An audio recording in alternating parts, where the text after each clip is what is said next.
Hi, today I'm going to introduce you to the basic form of a carboxylic acid. You'll recognize that we have an R, which is representative of a hydrocarbon. That would be propane, methane, butane, hexane, whatever the heck you want it to be. And then right here is what we call a carboxyl group.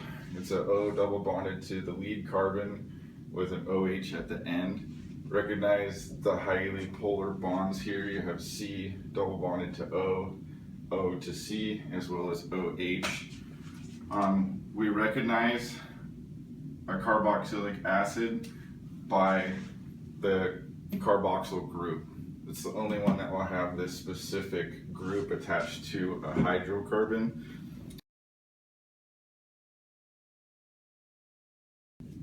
So carboxylic acids have a higher boiling point than other organic compounds with similar weight due to the fact that they can hydrogen bond with water, and if you increase the length of the hydrocarbon chain, you decrease its water solubility.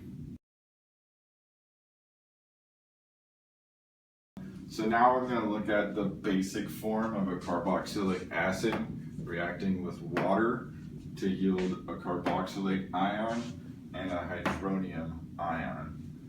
So you would start off with your water. What's going to happen here is the water is going to cut right into there on the carboxylic acid.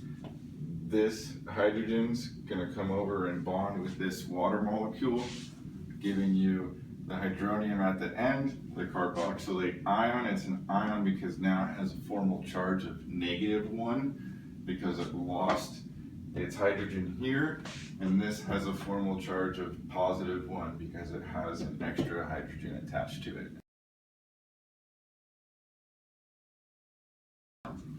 Okay, so now we're going to go away from the general form and get right into what actually it looks like when you use a carboxylic acid with water. Right here we have pentanoic acid, pentanoic because it has 1, 2, 3, 4, 5 carbons in the R chain.